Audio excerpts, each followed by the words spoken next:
Hello everyone, welcome to economics and banking classes by Kirti Goyal. आज का हमारा टॉपिक बिजनेस इकोनॉमिक्स की topic forms of market structure की series के साथ स्टार्ट हो रहा है, जिसके अंदर हमारा फर्स्ट वीडियो लेक्चर है आज का इंट्रोडक्शन ऑफ मार्केट का। राइट, तो आज हम मार्केट को अंडरस्टैंड करने वाले हैं। वीडियो को स्टार्ट करने से पहले ये कुछ इन्फॉर्मेशन मेरे बारे में है। माई सेल्फ कीर्ति गोयल और मैंने डबल एम.कॉम किया है यूनिवर्सिटी ऑफ राजस्थान से और 2 टाइम कॉमर्स से नेट क्वालिफाई किया है। आज का वीडियो हम स्टार्ट करते हैं बिना टाइम वेस्ट किए हुए मीनिंग ऑफ मार्केट से कि मार्केट आखिर में होता क्या है।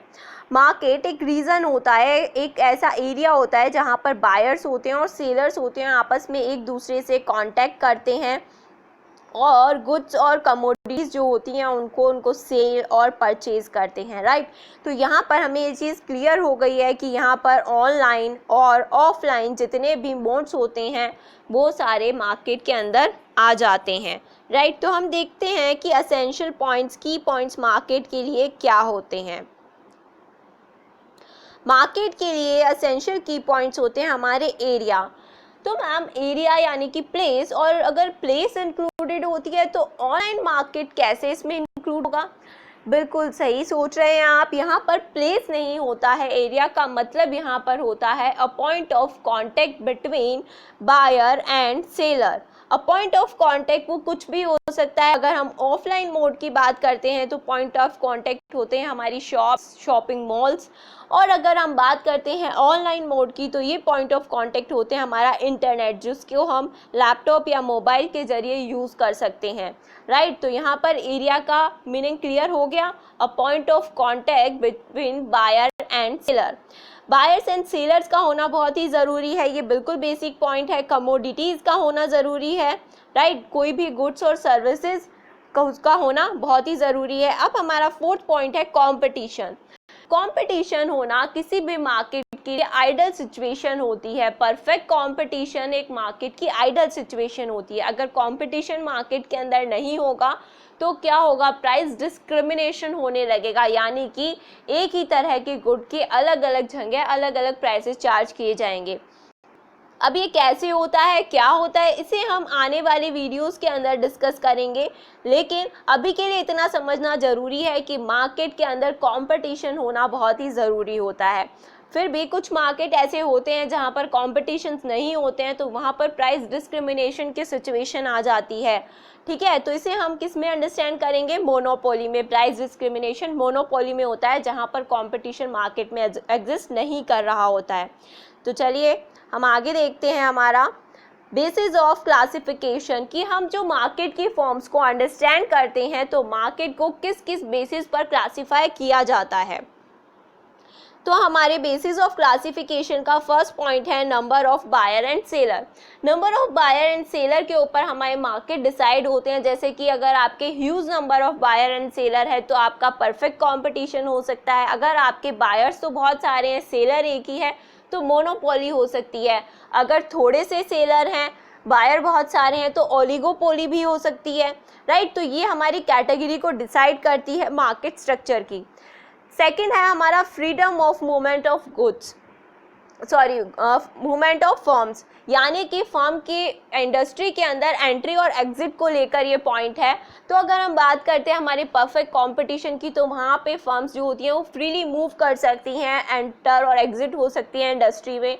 लेकिन मोनोपोली के अंदर एंट्री रिस्ट्रिक्टेड होती है। राइट, ठीक इसी तरह ओलिगोपोली में स्लाइटली रिस्ट्रिक्टेड होती हैं, मोनोपोलिस्टिक में स्लाइटली रिस्ट्रिक्टेड होती हैं। तो यानी कि ये भी हमारी एक फर्म हमारे मार्केट स्ट्रक्चर को क्लासीफाई करने का एक बेसिस है। हमारा थर्ड पॉइंट है mobility of goods and factor of production, यानी कि आपके रॉ मटेरियल का, आपके फैक्टर ऑफ प्रोडक्शन, लेबर हो गई, कैपिटल हो गई, उनका आप इजीली उनको मूव कर सकते हो। तो ऐसा परफेक्ट कंपटीशन में होता है, लेकिन ओलिगोपोली में ये कुछ हद तक क्या होता है? रिस्ट्रिक्टेड होता है। मोनोपोली में ये पूरा रिस्ट्रिक्टेड होता है। राइट, अब हम देखते हैं हमारा फोर्थ पॉइंट, जो कि है नेचर ऑफ द कमोडिटी। अब कमोडिटी का नेचर भी इसे इफेक्ट करता है। अगर आपका प्रोडक्ट डिफरेंशिएटेड है तो वो क्या हो सकता है? मोनोपोलिस्टिक या ओलिगोपोली भी हो सकता है। अगर आपका प्रोडक्ट होमोजेनियस है तो वो क्या होगा? परफेक्ट कंपटीशन में आ जाएगा। अगर आपका प्रोडक्ट अपने आप में बिल्कुल अलग ही है, एक यूनिक प्रोडक्ट है आपका, तो वो क्या हो सकती है, आपकी मोनोपोली हो सकती है। तो आपकी कमोडिटी का नेचर भी आपके मार्केट स्ट्रक्चर को डिसाइड करता है। इसी के साथ हमारा लास्ट पॉइंट है knowledge of market condition. Knowledge market condition की, अगर कस्टमर को आपके मार्केट की पूरी नॉलेज है तो वो परफेक्ट कंपटीशन में काउंट हो जाएगा। अगर नॉलेज नहीं रखता है कस्टमर तो मोनोपोली भी आपकी वहाँ पर क्रिएट हो सकती है, राइट। तो ये कुछ पॉइंट्स हैं जिनके बेसिस पर हम मार्केट को क्लासीफाई करते हैं और मार्केट स्ट्रक्चर्स को स्टडी करते हैं। आई होप ये आपको क्लियर हो रहा है। तो हम देखते हैं हमारा last point, forms of market structure, जिसके अंदर हमारी मार्केट स्ट्रक्चर्स की फॉर्म्स को क्लासीफाई किया जाता है। यहाँ पर 2 टाइप्स होते हैं, परफेक्ट कंपटीशन और इम्परफेक्ट कंपटीशन। इम्परफेक्ट कंपटीशन को फर्दर 3 कैटेगरीज में डिवाइड किया जाता है, monopoly, monopolistic competition and oligopoly. Perfect competition क्या होता है, यहाँ पर बहुत सारे बायर्स और सेलर्स होते हैं, होमोजेनियस प्रोडक्ट को प्रोड्यूस किया जाता है, सेल किया जाता है मार्केट के अंदर। बहुत सारी फर्म्स होती हैं और फर्म्स को फ्रीली मूव करने की यानी कि फ्रीडम होती है इंडस्ट्री में एंट्री और एग्जिट के लिए।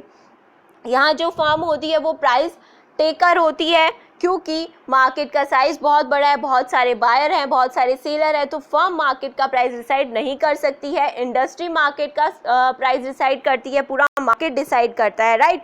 तो यहाँ पर जो कंज्यूमर्स होते हैं उन्हें प्रोडक्ट्स की परफेक्ट नॉलेज होती है, तो इसीलिए किसी भी तरह की कोई सेलिंग कॉस्ट नहीं होती है, आपको एडवर्टाइजमेंट करने की कोई खास ज़रूरत नहीं होती है, राइट। इसके बाद में और आपको बता दूं कि मार्केट के अंदर परफेक्ट कंपटीशन आइडियल सिचुएशन में ही होता है, रियल सिचुएशन में ये बहुत कम ही एग्जिस्ट करता है।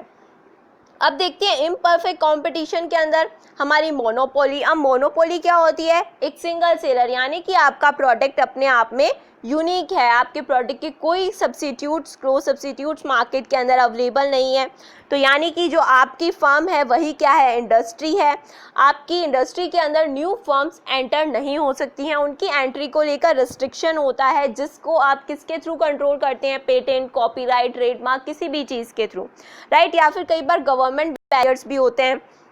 इसी के साथ जो कस्टमर्स होते हैं उनको आपकी मार्केट की परफेक्ट नॉलेज नहीं होती है, तो आपकी यहाँ पर सेलिंग कॉस्ट होती है, ताकि आप अपने प्रोडक्ट की इन्फॉर्मेशन कस्टमर को दे सके कि इस तरह का कोई प्रोडक्ट भी एग्जिस्ट करता है और आप इसे परचेज़ करिए।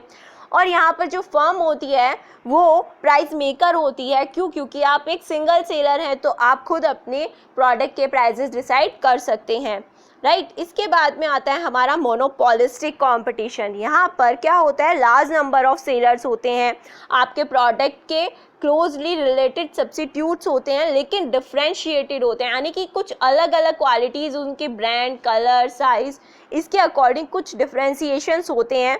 फर्म्स को एंट्री और एग्जिट की फ्रीडम होती है, और साथ ही साथ यहाँ पर क्या होता है, इम्परफेक्ट नॉलेज होती है, यानी कि आपके प्रोडक्ट के क्लोज सब्सिट्यूट्स मार्केट के अंदर हैं, लेकिन आपका प्रोडक्ट उनसे डिफ्रेंशिएटेड है। ये बात आपको कस्टमर को बताने के लिए क्या करना पड़ता है, सेलिंग कॉस्ट आपकी ज़्यादा होती है, ज़्यादा एडवर्टाइजमेंट करना पड़ता है, और साथ ही साथ आपकी फर्म का मार्केट के ऊपर बहुत ही पार्शियल कंट्रोल होता है। तो क्या होता है कि आपके जो प्रोडक्ट होते हैं उनके प्राइजेस को आप कम ही डिसाइड कर पाते हैं, ज़्यादा किससे डिसाइड होते हैं, आपके प्रोडक्ट के प्राइजेस मार्केट के सिनेरियो से ही डिसाइड होते हैं, राइट।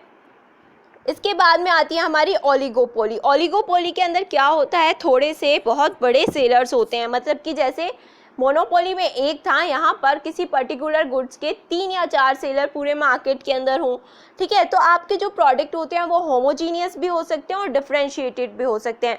ये दोनों चीज़ें आपके ओलिगोपोली के टाइप पर डिपेंड करता है कि किस तरह का आपका ओलिगोपोली है। आपकी जो मार्केट के अंदर एंट्री के लेकर रिस्ट्रिक्शंस होते हैं, न्यू फर्म्स एंटर नहीं कर सकती है आपके मार्केट के अंदर, ठीक है। इसी तरह से प्राइस रिजिडिटी होती है, यानी कि आपकी जो प्रोडक्ट्स हैं उनके प्राइजेस फिक्स कर दिए जाते हैं, आप सभी के द्वारा मिलकर, जो 3-4 हमारे सेलर्स होते हैं वो मिलकर प्राइस डिसाइड कर देते हैं। क्यों, अगर मिलकर नहीं भी करते हैं तो जो मार्केट के अंदर प्राइस चल रहा होता है दूसरा सेलर वही प्राइस यूज़ करता है, नहीं तो प्राइस वॉर होने का खतरा होता है। एक ने प्राइस इंक्रीज़ किया, अगर दूसरा डिक्रीज कर दे या इंक्रीज ना करे तो सारे सेलर्स दूसरे के पास बायर्स दूसरे के पास चले जाएंगे। इसे हम डिटेल में डिस्कस करेंगे जब हम ओलिगोपोली को अंडरस्टैंड करेंगे। अभी के लिए इतना समझना सफिशिएंट है। तो यहाँ पर क्या होता है कि कस्टमर को इम्परफेक्ट नॉलेज होती है, जिसके लिए आपको काफ़ी एडवर्टाइजमेंट करना पड़ता है, जिससे कि आपकी सेलिंग कॉस्ट क्या हो जाती है, इंक्रीज हो जाती है, राइट। तो यहाँ पर मैंने आपको इन सारे मार्केट स्ट्रक्चर्स का एक ओवरव्यू दे दिया है, जिसके बारे में डिटेल में जैसा कि भी बताया हम अपकमिंग स्लाइड्स अपकमिंग लेसन्स के अंदर डिस्कस करने वाले हैं। तो अगर आपको ये वीडियो पसंद आती है, अच्छी लगती है, तो please like, share and subscribe the channel. और अगर आपको कोई डाउट हो तो आप कमेंट सेक्शन में मुझसे पूछ सकते हैं। अगर आपको वीडियो अच्छा लगता है तब भी आप मुझे कमेंट करके बता सकते हैं। आपके कमेंट से मुझे मोटिवेशन मिलता है ताकि मैं इसी तरह के वीडियोज़ आपके लिए लाती रहूँ। तो please keep learning and stay happy. Thank you.